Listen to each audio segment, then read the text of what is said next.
Hello, everyone, and welcome to this session on sustainable and resilient food systems in cities.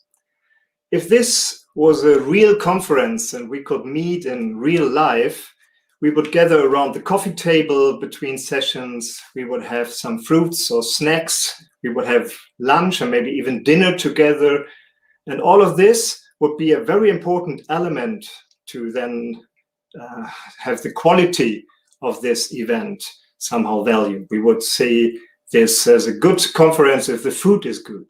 Food is very important for the quality experience of conferences, and it's very important for the quality of life, of our personal lives, and actually of the life of the planet as well, because sustainability has a lot to do with the way how we produce, distribute, and consume food.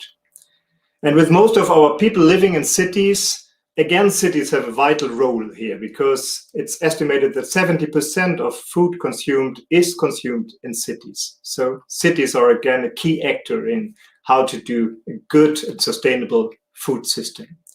We will discuss this in the coming hour with a great panel that we have here with some great speakers representing different actors in this little universe of the food policy.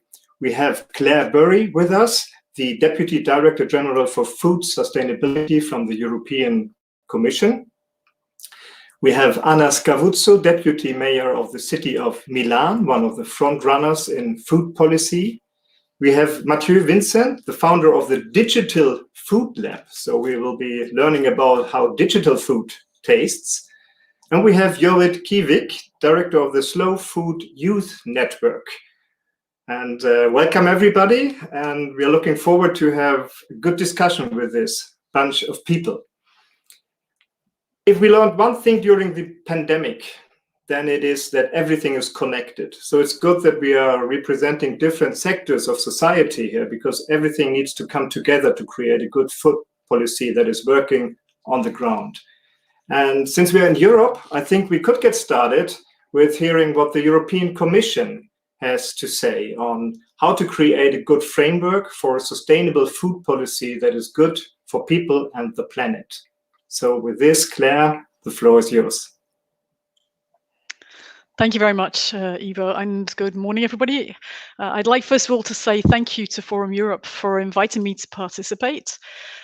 This is, I think, a really fascinating conference in terms of the role that cities can play in the green and digital transformation. And in particular, it's a pleasure for me to be here today to discuss sustainable and resilient food systems. So I'd like to, first of all, say a few words about the Green Deal and the Farm to Fork strategy. Then I would like to talk about cities and pathways to urban food strategies and where we're going in that direction, and how I think we can bring cities into the whole European piece, which they should be an integral part of. So as most of you probably know, the Green Deal establishes a target of climate neutrality within the EU by 2050. This shift to climate neutrality will be achieved through the implementation of many policies which will have an impact on cities. But the one that we want to talk about today, I think, is the Farm to Fork strategy, which is an essential element of the European Green Deal. And the Farm to Fork strategy, the purpose of it is actually to get to a sustainable and a resilient food system within the EU. So it really chimes with the topic that we're discussing this morning. It underlines the need for food chain innovation to address the three dimensions of sustainability, that is the environmental, the social, and the economic dimensions altogether. I think that COVID has made us acutely aware of the interrelationship between our health, the ecosystems, our supply chains, consumption patterns, and even, I think, our planetary boundaries. And it's underlined the urgency to do transitional work and to really make this change in the way that our food systems operate so that they are more resilient for the future. So within Europe, we want to create a fair, healthy, and environmentally friendly food system that will safeguard food security, which has always been our priority, and safety, of course, as well. It sets out a long-term strategic vision as to how we can do that, taking along consumers with us, of course, and changing the diets and their nutritional patterns. We try and take an integrated approach actors all the way along the food chain, but also looking more globally at at agriculture and the impact that it has on the environment. But we also look for a collective approach involving public authorities at all levels and actors across the whole food system. And that's why it's so interesting to be here today to discuss what cities can do, because they are they have to be a part of what we're doing. We know that population growth will become a largely urban phenomenon. I think it's predicted that the percentage of urban dwellers will reach something like 86% by 2050. Alongside concerns for the growing population, access to healthy food makes a substantial contribution to healthy well-being. As I think I've always just pointing out, it's one of those things which is top of our minds every day. And the percentage of food to be consumed in cities is estimated to amount to about 80% by 2050.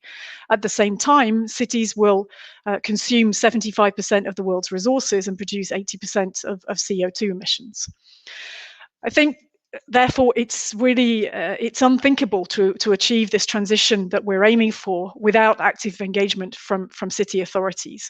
And as the closest level of government to people, cities have the capacity to become facilitators by bringing together actors from civil society, business, research organizations to develop comprehensive sustainable food strategies. And I'm really glad to say that I think that we can see that this is the direction of travel, that those who are responsible in cities have taken up, have recognized the need, and are pushing for change. So since 2015, the Milan Urban Food Policy Pact, the Commission has been noticing with interest the commitments that have been taken, by very concrete, very tangible commitments that have been taken by some cities to develop new urban food strategies. And I'm sure we're going to hear from Anna on that. And we really welcome the role that Milan has taken in terms of being out in the front on this. I think the aim of these strategies is to integrate different policy domains and objectives which are directly or indirectly linked to food, such as improving human health, youth education, environmental quality, quality of life, employment, social justice, and cohesion. So not just seeing food policy on its own, but seeing how it can be integrated into other policy areas as well, which is exactly in line with the spirit of what we tried to do in the Farm to Fork strategy. So therefore, I would really just encourage city authorities who've started in this direction already to continue their efforts and to get involved, those who haven't yet done so, to get involved in food related activities, learning from existing experiences and developing their own strategies. I think there are several angles that we could talk about when we think about cities and their role in sustainable food systems. I just wanted to mention two, and a couple of interesting areas of work that we've seen. I think, first of all, there are many projects that have mushroomed in the areas of urban agriculture and renewed interest in local food. So they've emerged on different scales, from urban agriculture being practiced on green roofs and walls, as well as in backyards and roadsides, from medium forms via community gardens, individual allotments, urban parks, and finally to macro scale urban agriculture models with commercial farms and nurseries and greenhouses.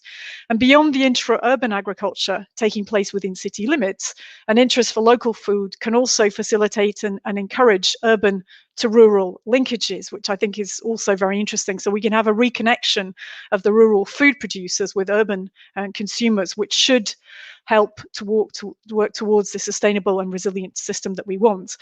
The Commission has undertaken quite a lot of work in this area in recent years, and we've also been working on food loss and waste, which is a key part of the Farm to Fork strategy.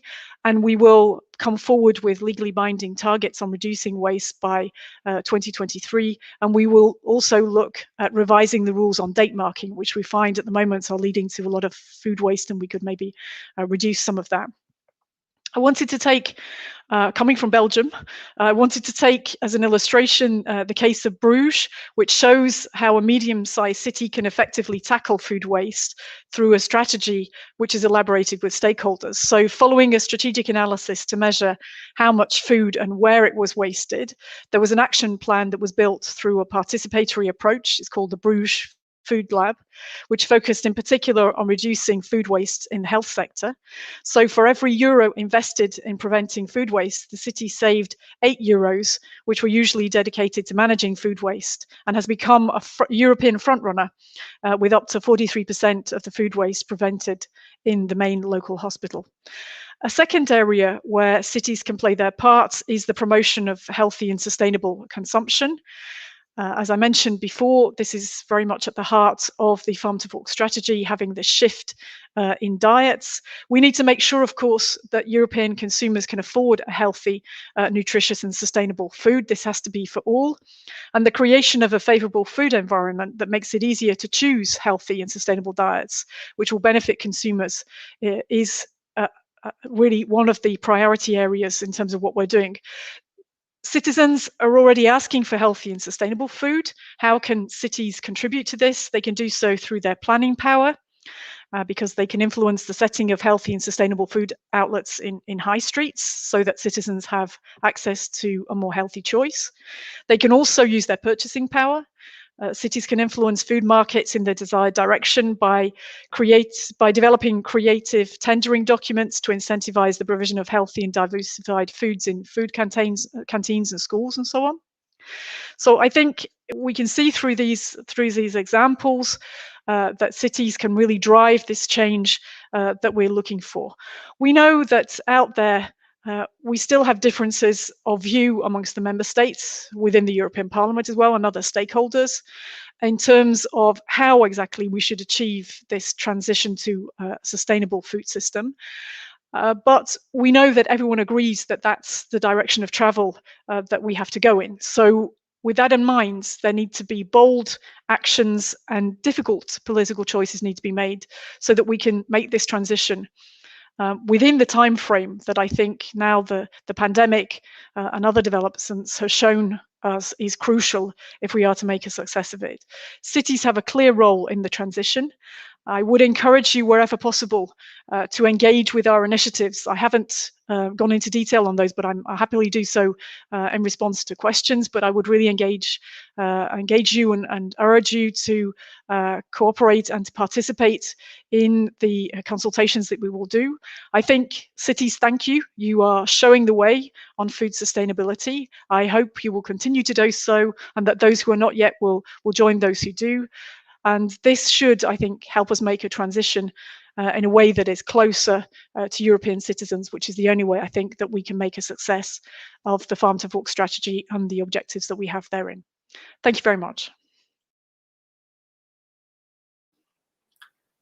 Thank you very much, Claire. I think you opened this discussion with a bright variety of topics, which was really great, and addressed like also the role of cities. So that makes a perfect handover to Anna in Milan, because you have mentioned as a frontrunner city, have been mentioned as a frontrunner city, and also Italy as a country is so much associated with food. I mean, you manage to get Italian food everywhere, not only pizza, pasta, antipasti, but also this notion of very healthy and good food, and food of an element of life quality. So I think it's a perfect match that an Italian city with Milan is so actively involved in food policies all over Europe. And you got some of the topics that Claire mentioned, the purchasing power of cities and policies where you can give access to everyone to healthy food and so on. So if you want, take on the ball and let us know how Milan is playing those items. Thank you very much. Thank you for inviting me to Forum Europe, but thank you also for these inspiring words. So Claire's was very inspiring also because we need a local activity, we need a pragmatic approach, but also a very international framework. And I think it's very important, this connection between local and global, between cities and the European Commission. You know that Milan, since 2014, is becoming a sort of living laboratory for innovation, for food system. And the City Council proposed and based our food policy on 5 priorities. First of all, this attention to healthy food, sustainable production, to food education, to food waste, and scientific research. some key words that for us are very connected with the goals and also are sort of leader for our activity. And to strengthen the political commitment, Mayor Sala gave me, in my capacity of Vice Mayor, the political coordination of the Milan food policies. This responsibility allows me to guarantee a wider range of action that includes several departments and municipal agencies. So it's a very important, strong work also inside the administration, in the city and in the municipality. Our food policy, I think, it can be defined as an institutional solution, not just a project, for the local implementation of SDGs number 11 on sustainable cities and communities, and on SDG number 17 on partnership. I think it's very important to underline, and I would like to show you the main result, also because the pragmatical approach must in some way be described. And we achieved this result thanks to the food policy and to the network that food policy spread all over the city. And they prove how a city can impact the local food system thanks to an integrated and holistic approach, not each one by itself. First of all, I want to mention the important activity in school canteens, also because we manage education, food, children, and families. And among all the actors engaged on the food system transformation, our municipal agency for school canteens, we called Milano Ristorazione, became one of the most prominent drivers for our Milan food policy. You have to think that we have 85,000 meals per day and 70 million meals per year. So a very important impact on our city and our food system. In 2018, we met the World Resource Institute, and this institute proposed us to be the first city to join the Cool Food Pledge. And with this pledge, we committed our city, Milan, and in particular the school canteen systems, to reduce 20% of greenhouse gas emissions by 2030. A very important activity together with this activity linked to school canteens. And the precious scientific support of this institute gave us the chance to have a clear vision of the advancement year by year, observing the more impacting food categories, understanding how to change canteen menus. And so in 5 years, we reduced the CO2 equivalent emission of the school canteen food procurement by 20%. A very important goal reached in these 5 years. The result of 20% reduction is just 5 years we achieved through a meticulous strategies developed in Milan that balanced the attention to both health and environment. And so we have this attention, people, children, people, and planet together. And the shift in diets has focused on replacing the most impacted food of animal origin with plant-based products. The second key point I want to underline regards the food aid COVID response. This has been a very difficult period all over the world, and in particular in cities. And during the COVID-19 lockdown, the food policy showed how important it is to have a strong partnership with the local actors.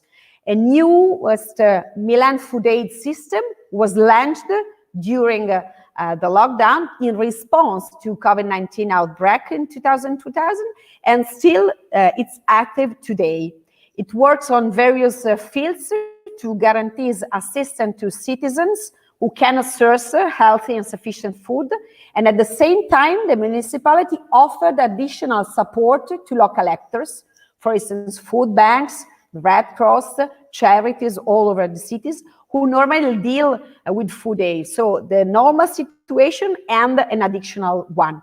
And this system was able to reach 20,000 beneficiaries of direct food distribution and 80,000 beneficiaries of food vouchers from the government. So we use local resources and national funding. And this allows to integrate measures for different targets of family in need, temporary and chronic conditions. A very complex logistic system has been created in few days to collect and purchase food and distribute it to those who were in need, and fresh and dry food for 2 million meals equivalent in the last year. And since last year, the municipality learned how to give continuity to the food aid system, establishing new action to support vulnerable citizens. For example, we have a new supply of fresh food redistribution from wholesale market. We have extra food supply for charities in winter and in summer. We have extra funding for charities to purchase food aid, a new grant of food vouchers for family. And in total, and it's very strong action, because in total the municipality invests since March 2000 until now 23 million euro to allow food aid to people in needs.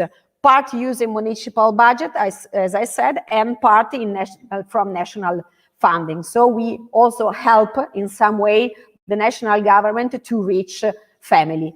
Last not least, we are thinking about the next future.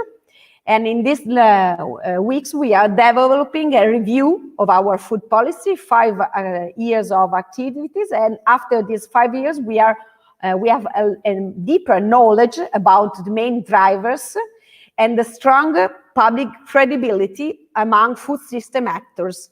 And so we are engaging the city council and our partner in city to updating our joint commitment. And we have to tackle some huge challenges for the future of our food system. As I said, people and planet, health and climate. And so we are underlining some attention, we are focused the attention. For instance, dealing with planet, we want to act on public procurement.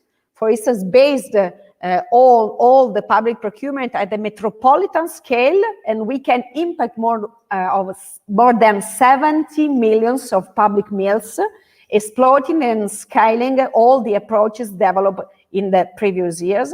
And we want to scale up the opportunity of new Italian law on green public procurement to support the connection with very urban farmers, for instance, on organic transition in line with Farm to Fork goals, also Claire mentioned more than once.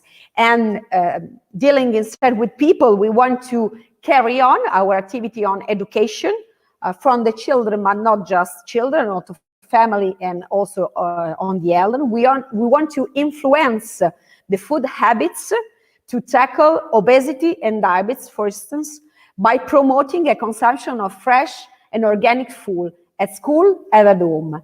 And we wanted to maintain the food aid system active by progressively structuring its approach and relationship. We will only be able to tackle these ambitious goals engaging and collaborating with all the actors, public and private. And I think it's very important to underline the SDGs number 70, because we need to act together, because the city needs to, in some way, engage citizen enterprises, university associations, schools. Everybody can have a very important part in this activity, and we transform the food system if we are able to work together. Thank you very much.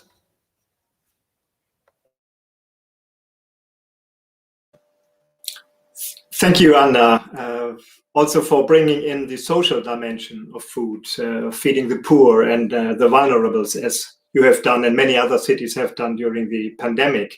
The key takeaway for me from listening to you is partnership and collaboration. So it seems to be key, both locally and on an international level, to really bring all the actors together. And I think that is something that Mathieu is working with, because you offer advice and recommendations to all those actors from your council office, if you want, in the digital food lab. And digital food, that made me really think when I read this name first, because I thought of all the things we have around us, food is the one that cannot be digitalized, because in the end you need to have the tangible thing to eat. But you managed to do a digital food lab to bring like the tech dimension of food to life.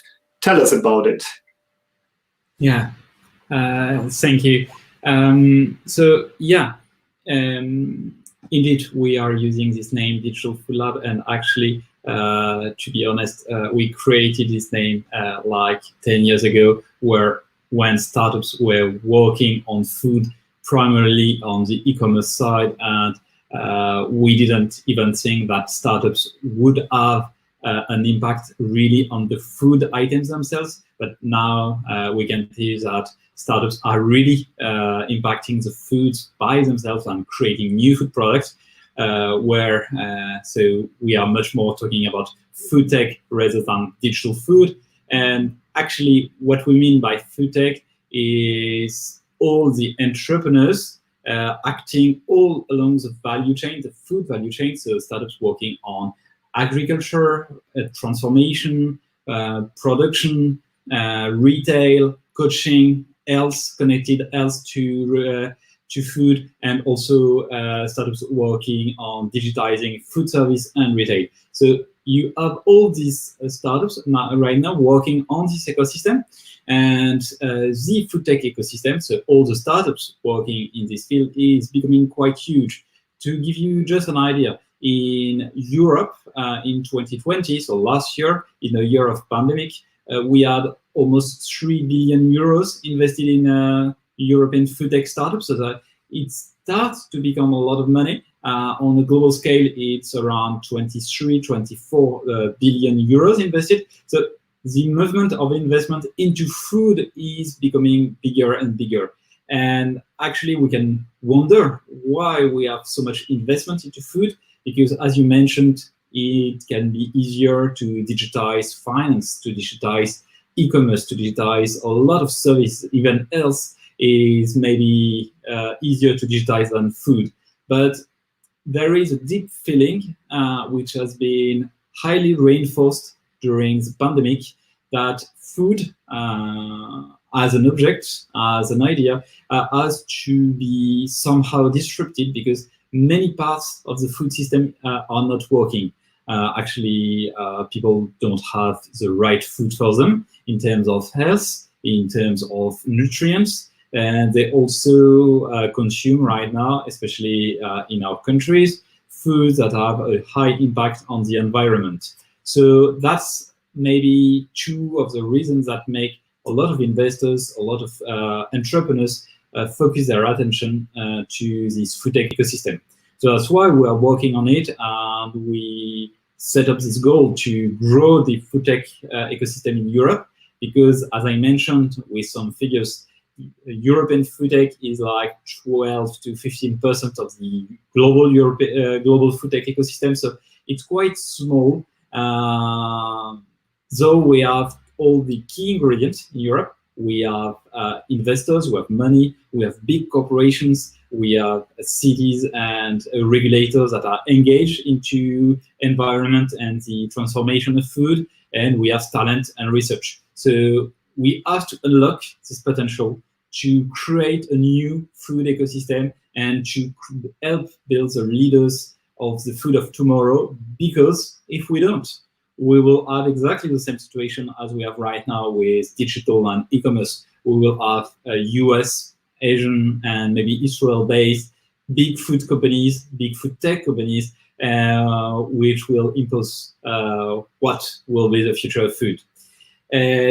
Just to give you a few ideas about what we think could be the link between the future of food and cities, what we see right now is three elements that are really converging, could be converging in the future.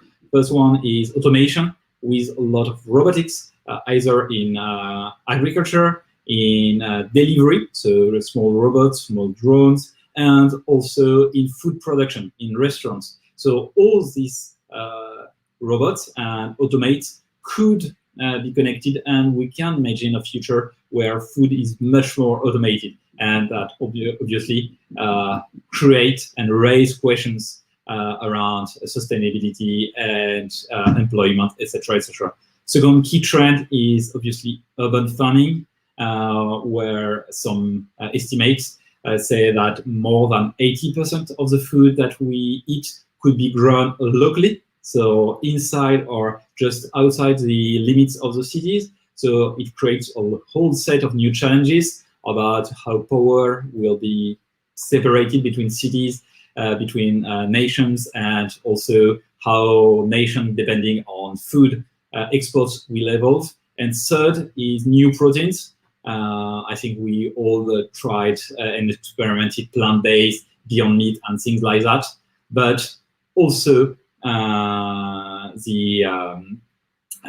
all new kind of protein alternatives, such as agriculture, cellular agriculture, precision fermentation, that could really disrupt the way we eat and also enable food, meat alternatives, dairy alternatives to be produced just internally to the cities. So we are now facing really big challenges, and cities could become more and more autonomous, and that raises obviously a lot of questions for the future and the collaboration between state, cities, regulators, startups, and big companies. So we are really keen to see how the future will look like.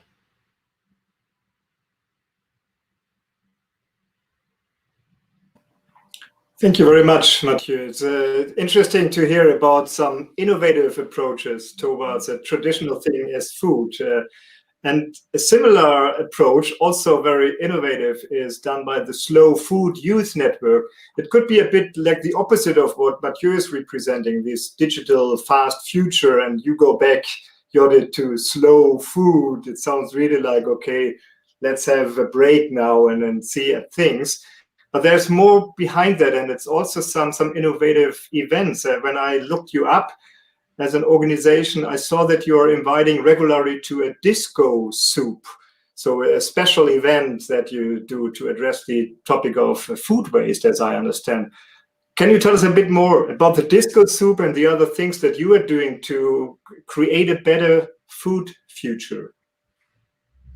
Absolutely. First of all, thank you so much for having me, Forum Europe. I am Jorrit Kiewik, the Executive Director of Slow Food Youth Network. And Slow Food Youth Network is part of Slow Food International, which is then again part of the Food Trails project led by the municipality of Milan. We are a global movement which is active in approximately 160 countries all over the world, with over 1 million activists based from farm to fork within the food chain. So basically we are based in rural areas as well as in urban areas. Altogether, we as a grassroots network strive for a good, clean and fair food system, in which good stands for a diet that's healthy and nutritious.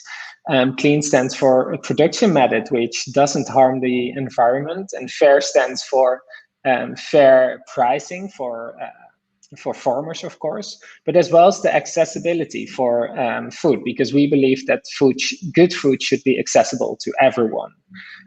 We try to reach these targets by promoting biodiversity, educating the wider audience, and advocating to private and public institutions. And when I would start off with preserving biodiversity, we always support rural areas in creating strong cultural connections on a local level.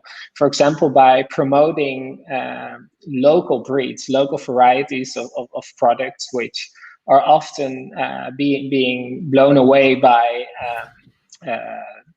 well-developed crops that can be used all over the world, but which lose the connection with the local food culture, for example. And with every initiative we take, we always try to connect urban with rural areas. For example, via the earth markets, the farmers markets that we organize, where we bring the farmers to the cities, or other events where we get the citizens of urban areas towards the countryside. Then indeed, we try to educate the wider crowd. And here you mentioned Disco Soup, which I think is a great initiative also to mention in this setting, because with the disco soups, which is a kind of festival in which we have host some sort of parties where we gather food which otherwise would have been going to waste. While having a party, we chop these veggies and we create a big soup and share them with the big public, while educating them about the impact of food waste, the nutritional value of all these products, and at the same time showing what the impact of food waste is as one of the driving forces behind climate change. Then last of all, we try to advocate towards the both private and public bodies. For example, on a European level, we strive for a sustainable common food policy. On a national level, we advocate for having food education as a compulsory subject in primary schools in order to have primary schools children being able to make the right choices, and in order to have them, give them the tools and the possibilities to really go for a healthy and sustainable lifestyle.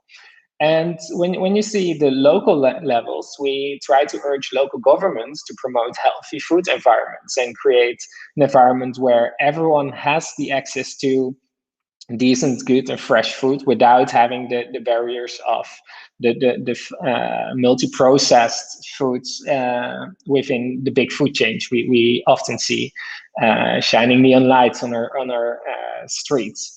Then, with regards to the food policies, we do notice, and also in relation to cities, we do notice that cities are not just mentioned as key actors within the farm to fork strategy, which for me feels a bit weird, since urban areas are definitely main stakeholders in the food system, and they should be put more into a central position.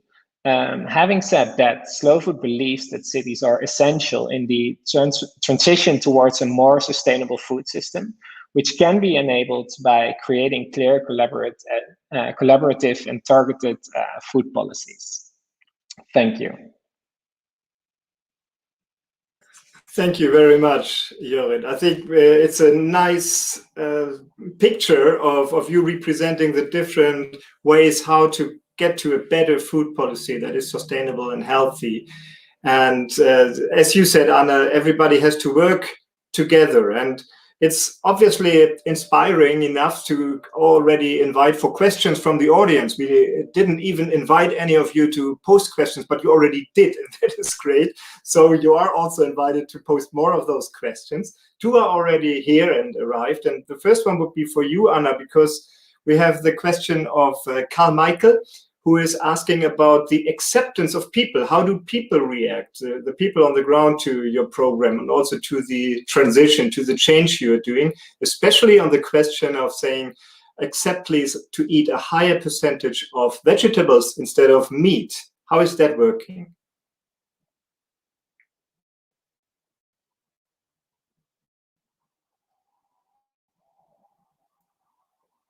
Now we have difficulties hearing you.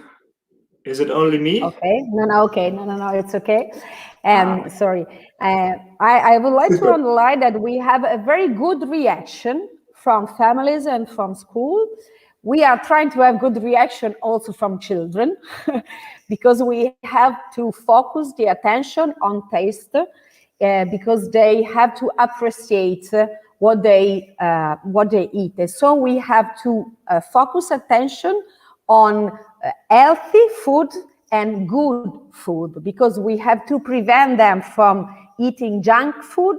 We promote a very strong project to have good habits for fruit, for instance, at school, instead of junk food for breakfast or midterm during the morning at school. And so step by step, with different approach, but in the same direction, explaining to children and to families the importance to work on healthy food. And also in this path, I reply to families in some way that they can give them ham at home if they want, but at school they can learn how to have good habits. And it's very important because the Latins said, semel in anno licet insanire. Once you can eat something not good, but your habit at school must be good. And I think it's very important to have education for children and for families, not because we have different goals.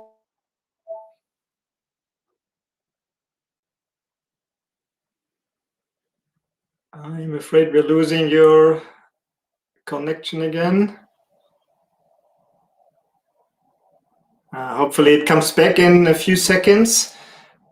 Maybe for this moment, just because Anna was talking about education, and that was also a term that you used, Jorrit, in your work, that you want to educate people through the Slow Food Network. Is there already a trend? Do you see a trend that people take more care of what they eat and how they eat, how food is produced and everything? Because all around me, my friends are all talking a lot about those questions. And my impression is, but I don't have any data on that, and I'm sure you have more knowledge, is that a trend that people really want to eat more sustainably? Don't know if you can talk about I don't know if you can talk about a trend in this situation. I do believe that indeed in the past few years, let's say in the past 15 years, food has become a way bigger issue on the agenda. We have realized what impact our diet has on, for example, issues like climate change and biodiversity loss, as well as what impact it has on our own body, on the welfare diseases like obesity and other diseases. And from that perspective, there have been several indicators, there have been several incentives why people started to become more aware of what their food does to themselves and the environment. And luckily also the other stakeholders other than just the consumers have been adapting to this. People have been more transparent on where their food comes from. People have been more giving more importance to where actually their food is grown and who produced it, and with which kind of story. Is it either produced organic or conventional, and why is that, and what is the difference between that? And then when you take it closer to home, or currently, I would like to not spend too much words on the COVID crisis, but I think in the past year, everyone, while working from home, while being locked down in their own homes, started to realize that it also food has this connective value where it's way more than just a fuel. It's something that gets people to the table, and even though we didn't always realize it's really something that really binds people together. So from that perspective, I think all these different factors result in a more knowledgeable just society in general, as well as just people using food as a method to either connect with themselves or with the people around them. And I think that's something really important, and I think it's super important that also the policies are allowing for this development to continue. Yeah, let's go to the policy level with that, because I perfectly agree that it's becoming more and more relevant how food is produced, where it's produced, before you decide whether you want to consume this or that. And there's only so much you can do at local level, as you described, Anna, what you can do within the city, but there will still be an amount of food that is imported from elsewhere. And that's actually a question from the audience, from Camilla, who is saying, how can we as a nation ensure that when we import food, that what we want to have with the environmental impact and everything is respected? So how can we get information of the whole chain, and how can we have influence on that? And that's maybe a good question for the European Commission, on a European level at least. So Claire, how can you support this desire of having control of food that is not produced locally but imported? Okay, thank you very much. And thanks to Camilla, because it's a very good question, I think. And she says that we have to go beyond borders in our policy on this, which is why we're doing it at European level, which is why the farm to fork strategy is at European level. I think the global dimension is very much a part of the strategy. There's a whole chapter in the strategy about what we should do globally. Why? Because I think Europe has a role to play on the international stage. I'll come back to that in a second, but we are being progressive here in terms of what we're doing, and we have to encourage others to go ahead. But also we need to think about what the impact on our farmers is of having them to adapt their policies in a way that will involve some efforts on their side, may involve financial effort. I mean, we will support that as well, but we need to have a fair level playing field for our farmers. So I wanted to just take the example of the policy in the area of pesticides, because there in the strategy we say that we should reduce the use of pesticides by 50%. And when we're doing this, obviously, if we do have measures within the EU, for example, on something like the neonicotinoids, which we know to be very damaging as far as pollinators are concerned, and I think there we can say that this is an issue probably of global concern, then the consequences of any ban that we may have within the EU is that we have to look at imports which are coming in terms of the residue levels that they might have of those pesticides, and getting rid of any possibility to still have residues of those pesticides when products come in. So we are drawing the conclusions, I think drawing the consequences of the policy that we're adopting within the EU in relation to imports. We're also, we're dialoguing very intensively with countries bilaterally. We're putting chapters on sustainable food into our bilateral trade agreements that we have with other countries, so we discuss these issues with them. We're also looking at it in the context of, for example, the UN Food Systems Summit, which will take place in September, where we're at the moment having a number of citizens' dialogues, which will feed in to what is billed as being the People's Summit for September. But it's very important, I think, there that we dialogue, that we engage, and that also we are a role model there, and we are seen as driving this change in sustainable food at the international level within the UN system as well. Thank you. Thank you, Claire. We also have a follow-up question on something that you mentioned in your initial statement from Carl Michael again. You mentioned the costs of food waste and also the management cost every euro of wasted food causes. Can you direct Carl Michael in a direction where he can find more about that, or do you have a few sentences to explore further? Sure. Just to be clear about what I was saying there, I wasn't talking about it in terms of food waste generally and how much the management cost is. I mean, there are statistics out there in terms of how much food waste we have and what needs to be done about it. But the figures that I was citing were specifically in relation to this action plan that was developed in Bruges, in the Bruges Food Lab, and the fact that there every euro invested in preventing food waste, and the city then saved €8 dedicated to managing food waste. So, but I'm happy to provide the more information around that particular project and the savings that were made there in terms of food waste. I think that would be great, Claire, if we could share that with participants later, because that sounded really interesting. And for those who want to learn from others, it seems to be a great example. And this learning from others seems also to be a key element, because I remember, Anna, when during the COVID crisis, or we're still in somehow, but hopefully getting slowly out, last year we were sharing those best practices from cities and on the COVID news in Eurocities in the network, to make sure that what works well in one city is communicated to others so they can copy good examples and learn from each other. And I know that you are very actively seeking this exchange with Milan, so that you're really trying to build a European community of learning cities around better food policy. So what's your experience around that? How is that working? It's very important what you mentioned, because we want to be committed at international level in networking, in very pragmatical networking, and as I said before, with a very international framework, but working locally. And so I think it's very important also because we chairing, for instance, Eurocity working group food with 51 European cities, and the goals of this network of cities are sharing knowledge, among participants cities with webinars, person meetings when we can, and so on, and advocacy actions toward, for instance, the European Commission, because we, for instance, are part of a EU platform of food waste and losses led by DG Santé, to work together. And I think it's very important also because we have many more chances to work together. So the goals and the instruments are just the same. The method we use to work together is at the same time our goal to strengthen partnership.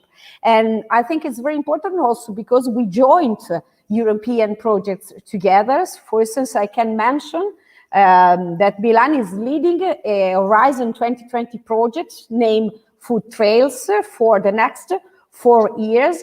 And this project involves a very important partnership, 19 actors across Europe, including universities, foundations, associations, above all 11 large and medium-sized cities. And so also at European level, we work together in the same way as we do in our cities.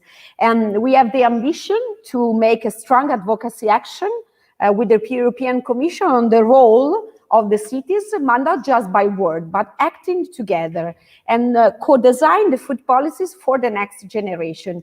I think also thinking about the question we learned before, it's very important that you have a national food policies based on local food policies. At the same time, for instance, in the network, Milan Urban Food Policy Pact is not one food policy for all the cities, but a network of cities committed in acting in a very holistic way in their own food policies. Also because each city is different from the others and has to work with its own food system. And for instance, in this food trails project, we will activate in each city a living lab to involve citizens, association and university and the private sector, and to develop on its own food policy and pilot actions that will be financed by Food Trail. Because we want to innovate public procurement, for instance, we want to work on urban agriculture, school canteens, and we want to promote new systems for reducing food waste, but not just in the same way for everybody, but with a laboratory in each city. And I think it's very important that we can design economic sustainability through impact financing, also because cities active on food policies are able to monitor their impacts. And so the engagement of the citizen pass through the engagement of the city as a whole. And I think that food trails can be seen as the result of many years of work done in the Euro cities and with the cities of the Milan Urban Food Policy Pact. And it's very important to carry on in this way. We have a common goal, we have common goals, we have a common method, but in each city we develop our own way of work on food policy. Yeah. Now, when Anna is mentioning a living lab, I need to go back to you, Mathieu, because you're also having a lab, the Digital Food Lab. Now, this is all about cities cooking together and learning from each other and sharing experiences. From your point of view, from your expertise, the data that you are collecting, some of the insights that you are creating, what kind of advice and what kind of recommendation can you offer to cities and to local governments? What we can see, is that some areas, some countries and some cities have really decided to be the incarnation of what will be the future of food. So obviously we can think about Singapore, but also Dubai and other places around the world. And actually there is some things which are quite obvious, which can go a bit beyond what local governments can do, but it's really on regulations. So how to put a really comprehensive, forward-looking regulation scheme for the future of food. Just to give you an example, when we talk about alternative proteins, we immediately think to products coming from cellular agriculture or fermentation. And basically in Europe, it's really complicated just to think about putting these products on the market, whereas in Singapore, there is a clear path for these products to be put on the market. So it's first regulations, and then it's incentive to attract these companies. For example, in Singapore, 10 years ago, there were no food tech startup, and basically the fund, the National Investment Fund, has dedicated a lot of money to attract startups to create a local ecosystem. And now Singapore has become one of the 2 or 3 hubs for the future of proteins. So it's really about making it a priority, both in terms of regulation, in terms of investments, in terms of facilities, because if you want to create the future of food, it requires facilities, labs, etc., that we don't have a lot in Europe. So it's somehow basic, and it requires also time, because when you want to create the future of anything, it won't happen tomorrow. It will take like 10, 15, 20 years. So it requires stability between changing politics. Yeah, when you mention regulations and incentives, that's of course exactly the toolkit of politics and of authorities to do things. And I would like to hear what maybe the Commission can imagine to use from the things that you are mentioning. But maybe let's have a round to the others first, because Jorrit, you mentioned that you are working towards local and national governments to inform them and to influence a better food policy. When you look at the European level and also hear what Claire said in the beginning of our discussion here, what is already covered, what's in the pipeline, what's coming, and then what the idea behind is, what is your recommendation with all that? Are we on a good track with that, or are there things missing? Would you like to reinforce something? Is there anything there that you would like to highlight on the European level that could help to get towards a better food system? Yes, thank you so much. I indeed have 3 recommendations that I would like to share in order to create a good food policy in a good way. The first of all, is that I believe that there should be a key role for participatory approaches and involvement of civil society in the design and implementation of the policies. Secondly, I think it's really important that we do not forget the more marginalized sectors of society. And I'm happy that also Anna already really highlighted that. The ones who are harder to hear the voice of. And this can be within the urban areas, but also in the rural areas, small-scale farmers, migrants, women, etc. And last of all, I think that there's a key role for cities within the sustainable food system. Cities are the level of administration closer to the citizens, and this can play a great role in shaping the local food systems and making them more sustainable and inclusive. Yeah, thanks a lot. Let's go to the city then, Anna. And now we have obviously lost Claire for a moment for probably technical reasons. So let's hope she will return quickly, but we can already put up a question for her maybe a bit, because I was going to ask you as well from the local level. You mentioned how the cooperation between different actors, both locally and then also internationally, is important. So are there things from your wish list that you would like to address, where you say our city and cities in general would need more of this or something new from the European Commission? Now that we have Claire back, she will be able to listen to what you are saying.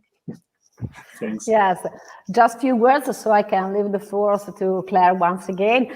I think it's very important to underline the capacity building that also from our city can underline in this way, and we can be together also to share this attention on capacity building, also because we need to use, for instance, fundings or to in some way act in policies every day in our cities. And so we have to stay together with a very high level, with a huge horizon, and with a framework that is international, and then we have to translate into everyday life for our citizens and for families and for people. And I think it's very important that when the European Commission design the European policy for the European food policy, can base its ideas on everyday life of citizens in cities. And so this exchange in each field is our institution have different words, different way of a method of work, also different in some way goals, because they have to think about all the European Union. We have to speak about food policy with our singular community, but we have to go in the same direction, and we have to in some way be considered as an alliance. We are just in the same way, and at different level we can reach the same goal. Claire, when you listen to this, does it sound as confirming to what you're already doing, or do you feel there are maybe things you could strengthen also in European policies to respond to what both Jorrit said with the participatory approach involving civil society and the key role of cities and connecting the local level and the international and European level? What's your takeaway from those points? Okay, I think, first of all, I'd like to say thank you to Anna for being so positive about the work that we do together. And we really appreciate that. And the work you're doing on the food trails is really blazing a trail, I would say. Yeah, so that's great. I think you're right. We have to base what we do on what every citizen wants. I mean, food, as you said at the beginning of your voice, so important to everybody in their lives. We have to really think about this from a grassroots point of view, because at the end of the day, in Brussels, we may be distant in terms of geography, but we have to be close to citizens. I think we've seen that, you know, the success of this project depends on that, and we can only do that by reaching out to cities and others. I think I wanted to come back to what Jorrit said as well, because you said, you know, cities are not mentioned in the Farm to Fork strategy, but we had you in mind. We were talking about all participants, but then Ivo, in terms of what you're saying, there is more we can do. I'm sure that's right, in terms of reaching out to stakeholders, to civil society. I mean, Anna, you talked about the food waste and food loss platform that you're a part of. I mean, initiatives like that, I think, are places where we can touch everybody who's involved in this, but we can certainly do more on that. And I take away some good ideas in terms of things that you've mentioned today. I think, can I reply to Mathieu as well, because you talked about new products coming onto the market. And of course, the whole European system of authorization for foods and the way that we have our food system at the moment is based on safety, which is the right place to be. It has to be for citizens. But we do need to allow for innovation in that process. I mean, we've been working on insects and so on, but it takes time. I mean, unfortunately, we can't be Singapore, I don't think, overnight, because we're simply not that agile and we're not that small, and we've got, you know, the whole process is bigger. But I do very much take your point about we need to be better and responding to innovation. We need to be, even if we can't be as agile as Singapore, we can certainly be more agile than we are now. And we need to think about the way that our processes work to make them respond more to what people want and what's needed in terms of what goes onto the market. So. Thank you, Claire. That's a perfect quote. We can't be Singapore. That's really well, nice. But it's also the positive power, but we can be more agile, and I think that's a good goal. If at the end of our session, because we already reached that phase, I would ask you to name one priority that you would highlight, because we have seen it's so multifaceted, this topic, and there are so many aspects, so many actors involved. So it can also be a danger to get lost into this complexity and say, yeah, we have to do so many things at the same time. If you have to choose one, what would be your top priority to address towards a more sustainable and resilient food system? Maybe we could start with you, because I know you're a bit under pressure of time, Claire. What would be your number one top priority? Well, I think one area, we've already mentioned it, and it's come up in the examples as well, but one area where we really can work with the cities is food waste, reducing food waste and food loss. Thanks a lot. That should ring a bell with the disco soup and everything, but maybe you have another choice, Jorrit. What would be your one top priority? I would definitely say to focus on local food systems where indeed the nutritional cycles are close, but as well local food cultures are being honored. Okay, going local. Going digital, or what would be your top priority, Mathieu?